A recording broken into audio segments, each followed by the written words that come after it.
Good morning, March 18th, Tuesday. Let's get ready to rock and roll. So, just having some technical analysis coming out on SPY, Meta, and AMD early this morning. Let's take a look at those and go over it.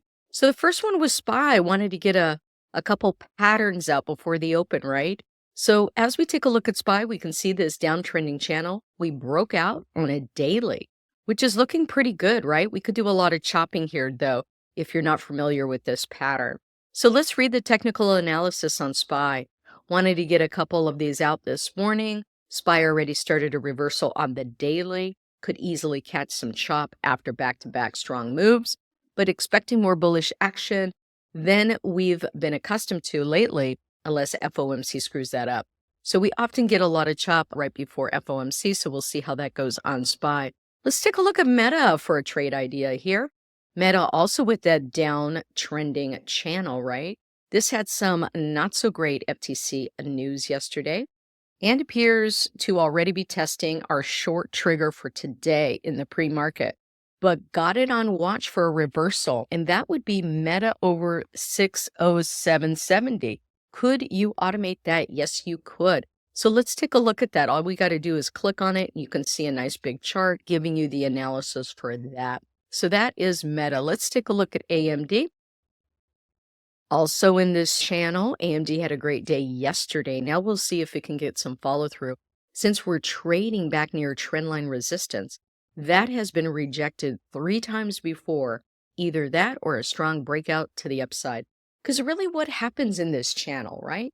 Well, in this channel, you're basically in a range. So it doesn't matter if the channel is going down, going up, or going sideways. It's in a range following the structure of the channel.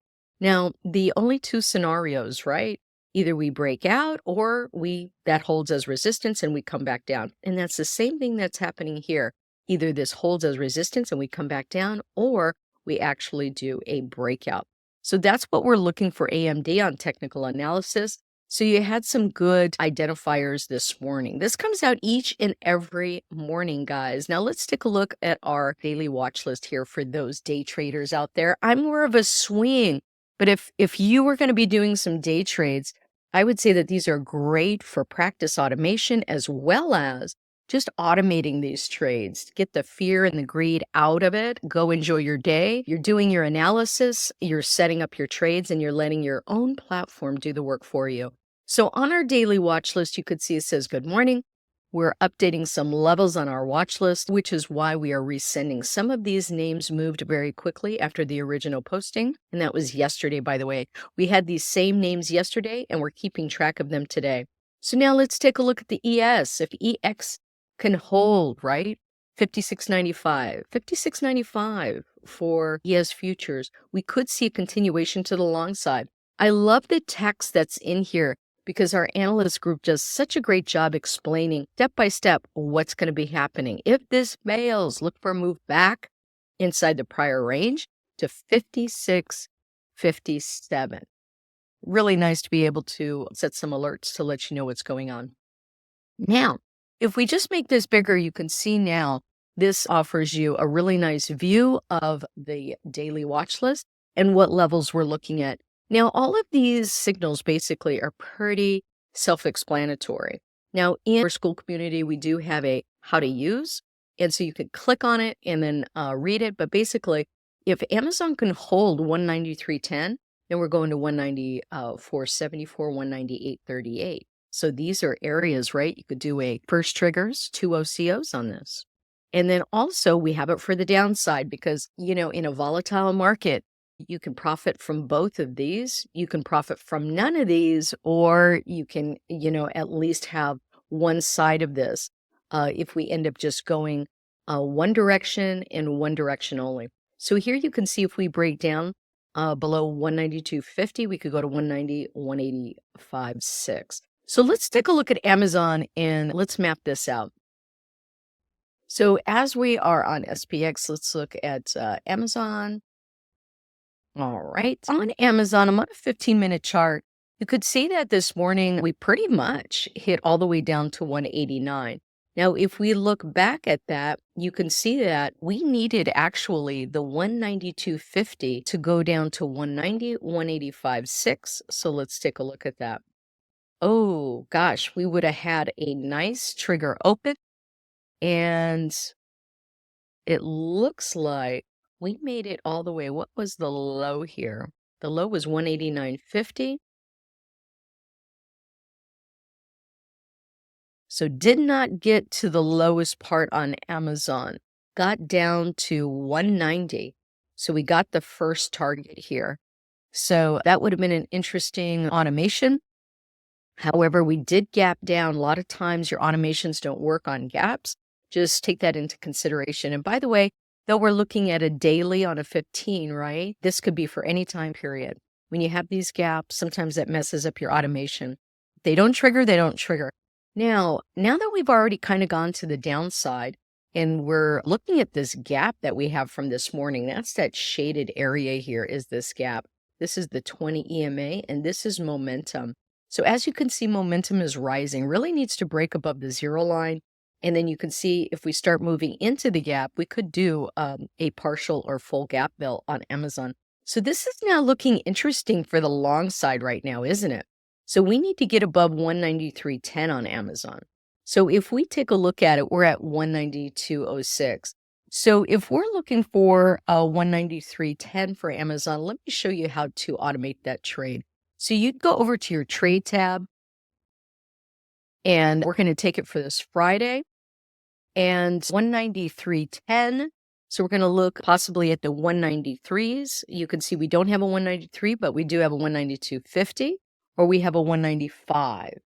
So you could either or, right? Because what is the saying here? The saying is you're either going to take the at the money, which would be nearest to the 193, which is the 192.50, and you can also take the target, which is 194.74. Could take the 195. I'm actually liking the at the money. Now, if you are an experienced trader and you can do debit spreads and credit spreads, then you can utilize this analyzation for really any type of automated trade. It doesn't have to just be straight calls and puts. So if I wanted to do this here, I'm going to just take a call. I'm going to right click it, say buy custom with an OCO bracket. The next thing I'm going to do is go over to my gear icon. When the gear icon comes up, then this order form comes up. I like to do the conditions first, and then I'm going to talk about option pricing because that's what this is, right? This is all about option prices. And this right here is all about, hey, if this happens, I want you to do something. So we're going to go ahead and program this and say, hey, look, if this, and you could see that all I'm doing is clicking. It already just defaults to mark. The first trigger is less than or equal to. The second one is greater. If you look down here, you could see less than or equal to, and then the price. So all you have to do is just look down here for your programming. We're going to see, say, greater or equal to, and then we're going to put in. Now this says 10. I'm going to pad it since that's a real important level. Instead of 193.10, I'm going to put 193.25. Pat it just a little bit to see if I can get some momentum up through the 193.10, right? Because this is automated. I'm not watching it. I don't want to be a manual trader here. Now that I have my programming in, guys, all I got to do is come up here and say, hey, what kind of a buyer am I going to be? Am I buying the ask? Or am I selling the bid as an example? As aggressive buyers and sellers, especially for automations, we always want to buy the ask and sell the bid. So as you could see, buy the ask, 0. I'm not going to give them any more than the top ask price. And then this is going to be a day, right? Because these are just daily watch lists. So now I'm going to save this. So as I save it, my first program is in. So now I have to decide, how do I want to do my take profit and my stop loss? You always want a risk-defined trade. You never want to just wing it or let hopium drive your profits or losses. So on this, we can either do this with a percentage or we could use what we have in the watch list. So let's take a look at that. Amazon, if we break 193.10, we did at 193.25, we could get to 194.74. So let's do 194.50. I always like to get out early. Just like I pad the entry to go bullish, I'm going to be the first one out to get profit. And what was that? Let me just take a look at that again. 194.74. I'm going to do 194.50. All right. So now I go back over here, go to my gear shifts. It's only going to take you a couple of these and you're going to be a pro. So Amazon mark, this is going to be at or above, and you can see it says greater or equal to. And we're going to type in a what did I say? 194.50. All right. Tab out of the box. Now I'm going to come up here because I'm telling the system, hey, when this happens, I want you to do this. And I want you to sell one. Now we don't know what the option price is going to be when that happens. And so because of that, we say sell the bid. And this always needs to be 00 because we're not going to be giving them extra money to do the job. We're being aggressive buyers and sellers. This is an aggressive seller selling the bid. And now we have this programmed. And anytime you want to go back, you could just take a look.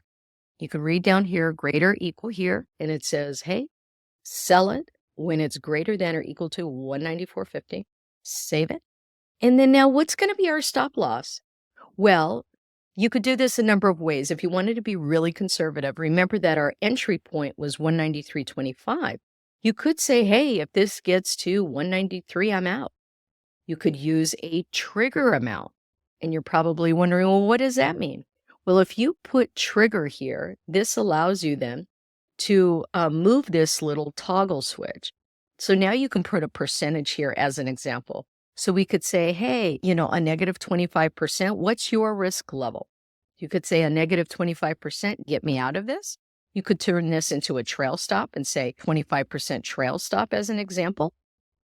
And then you have to come back here and make sure you put your 20 or 25% trail stop. If you wanted to do the same thing as we did here and say, well, gosh, we're getting in at, we're getting in at 193.25. I could say, get me out at 193. It would be really tight though, right? Very narrow. And, stocks like to ebb and flow. I usually use a 20 to 25% here. So now we have this all done. Okay. So on here, I think I'm just going to put I could put a trail stop. I'll leave that as a trail stop. That's fine. 5%. And we're ready to go. So let's read this to make sure that our programming correctly. It says, when Amazon is at or above 193.25, get me into a long call. When we get above that 194.50, sell that call, take my profit. And if we end up getting into this position and then it falling back from its highest point by 25%, get me out. That is what a trail stop does. It actually follows you. It follows price movement to its highest point, and then as it drops back down, if it drops all the way down to the 25%, it'll get you out. So this could actually trail you up as it goes.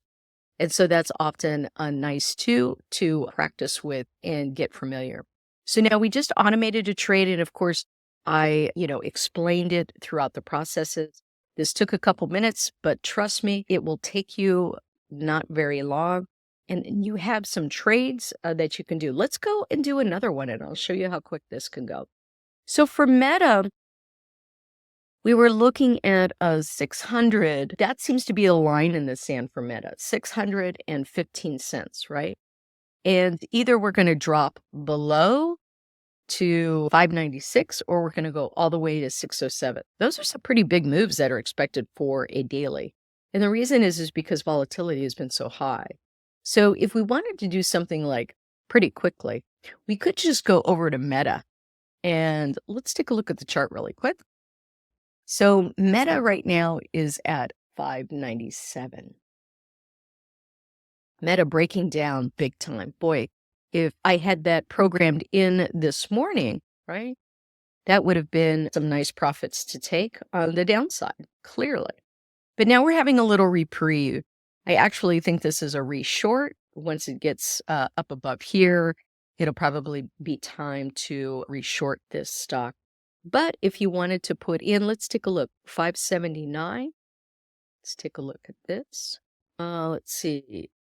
So we already broke that one, and we already broke that one. So that would have been a really nice automated trade early this morning that you could have taken. I hope this gives you a nice way, hey, how can I do this? But now that you can see these levels, you could actually utilize these levels to the upside, right? You really could. But you could also just say, hey, look, if we get above $615, could that possibly happen today? Let's take a look.